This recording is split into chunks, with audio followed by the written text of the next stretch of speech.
নমস্কার প্রিয় বন্ধুরা, বাবলিস কুকিং মোমেন্টে আপনাদের সবাইকে জানাই স্বাগত।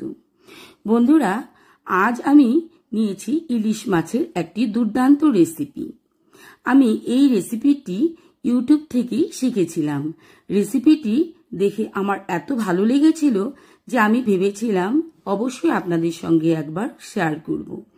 বাঙালির জীবনের ইলিশ শুধু একটা মাছ নয়, এটা আমাদের গর্ব, আমাদের আবেগ। তাই সেই আবেগকে সঙ্গে নিয়ে আজকে আমি চেষ্টা করেছি এই রেসিপিটি করার। আশা করি আপনাদের সবার ভীষণ ভালো লাগবে। তো চলুন দেখে নিই এই রেসিপি আমি কি করে করেছি। প্রথমে আমি নিয়ে নিয়েছি 4 পিস ইলিশ মাছ।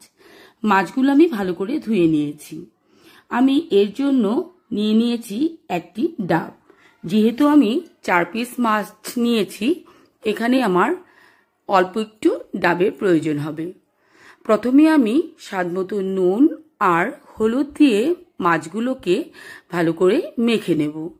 আমি 10 থেকে 15 মিনিটের জন্য মাছগুলো সাইড করে রেখে দেব। মাছ ম্যারিনেট করে রাখার পর আমি ডাব থেকেও জল বের করে নেব। এই ডাবের জল দিয়ে কিন্তু আমি রান্না করব, তাই এই জলকে আমি ভালো করে ছেঁকে নেব। দেখুন, ডাবটি কিন্তু ছোট দেখতে, কিন্তু এর মধ্যে কিন্তু বেশ পরিমাণ জল রয়েছে। দেখুন, আমি জল বের করে নিয়েছি, জলটা আমি ছেঁকে নিচ্ছি। জল ছাঁকা হয়ে গেলে টুকরো করে রেখেছিলাম ডাব, তার এক টুকরো ডাবের থেকে সাদা শাঁসটা আমি বের করে নেব। এক টুকরো ডাবের শাঁস নিলেই হয়ে যাবে। দেখুন, আপনারা কিন্তু অবশ্যই চেষ্টা করবেন আরেকটু কচি ধরনের ডাব নিতে। আমি বাজার থেকে এই একটি ডাবই নিয়ে এসেছিলাম। এখন আমাকে এই মুহূর্তে এ দিয়েই করতে হবে। আমি ডাব থেকে শাঁসগুলোকে বের করে নিয়েছি। এবারে আমি একটি গ্রাইন্ডারের জারে এই শাঁসগুলোকে পেস্ট করে নেব। দেখুন, আমি নিয়ে নিয়েছি। এবারে পেস্ট করে নিয়ে নিলাম। দেখুন, পেস্ট কিন্তু খুব সুন্দর স্মুথ হয়েছে। এবারে আমি একটি কড়া বসিয়ে এর মধ্যে দিয়ে দিলাম 1 চামচ বাটার।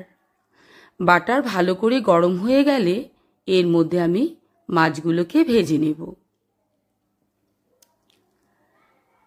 বন্ধুরা, রেসিপিটি যদি ভালো লাগে অবশ্যই একটি লাইক করবেন আর কমেন্ট করে জানাবেন যে এই রেসিপি আপনাদের কেমন লাগলো। আর যদি আমার চ্যানেলে নতুন হয়ে থাকেন অবশ্যই চ্যানেলটিকে সাবস্ক্রাইব করে পাশে থাকবেন। পাশে থাকা বেল আইকনটিও প্রেস করবেন, এতে করে আমার সমস্ত ভিডিও আপনাদের কাছে আগে পৌঁছে যাবে। দেখুন, মাছগুলো কিন্তু আমি খুব কড়া করে ভাজবো না। যেহেতু ইলিশ মাছ, আমি হালকা করেই 2 পিঠ ভেজে নেব। মাছগুলো আমার ভাজা হয়ে গিয়েছে। এবারে আমি মাছগুলোকে তুলে নিচ্ছি। দেখুন, আমি কিন্তু খুব বেশি কড়া করে কিন্তু মাছ ভাজিনি। সামান্য কাঁচা ভাব চলে যাওয়া মতন করেই আমি ভেজে নিয়েছি। মাছ ভাজা হয়ে গেলে আমি এর মধ্যে 1 চামচ দিয়ে দেব সাদা তেল। যেহেতু এখানে কিছুটা বাটার রয়ে গিয়েছে, আমি 1 চামচ সাদা তেল দিয়েছি। আর এর মধ্যে এখন আমি দিয়ে দিলাম 2 চামচ কাঁচা লঙ্কা বাটা আর 1 চামচ আদা বাটা। স্বাদ মতো নুন দিয়ে আমি একটু নেড়েচেড়ে ভেজে নিচ্ছি। মশলাটি ভাজা হয়ে গেলে আমি এর মধ্যে দিয়ে দেব পেস্ট করে রাখা নারকেলের সাদা শাঁস।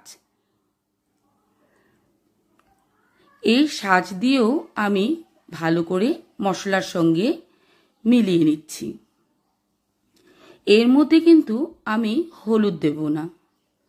এবারে ডাব থেকে নিয়ে নিয়েছিলাম জল, সেই ডাবের জল আমি অল্প পরিমাণ এর মধ্যে দিয়ে দিয়েছি। আমি সামান্য চিনি এর মধ্যে দিয়ে দিচ্ছি। এই রান্নাটি কিন্তু খেতে ঝাল ঝাল আর সামান্য একটু মিষ্টি ভাব লাগবে। ভেজে রেখেছিলাম মাছ আমি এর মধ্যে দিয়ে দিলাম। মাছ দিয়ে এর ওপর আমি 4 থেকে 5টি কাঁচা লঙ্কা চিড়ে দিয়ে দিয়েছি। ঢাকা দিয়ে 3 থেকে 4 মিনিট রান্নাটি করে নেব। এ পর্যায়ে কিন্তু আমার রেসিপিটি সম্পূর্ণ হয়ে গিয়েছে। এই রেসিপি কিন্তু দুর্দান্ত হয় খেতে বন্ধুরা, প্লিজ একবার আপনারা ট্রাই করবেন। আর ভালো লাগলে আমাকে কমেন্ট করে অবশ্যই জানাতে ভুলবেন না। সবাই ভালো থাকবেন, সুস্থ থাকবেন। দেখা হবে আরেকটি নতুন পর্বে।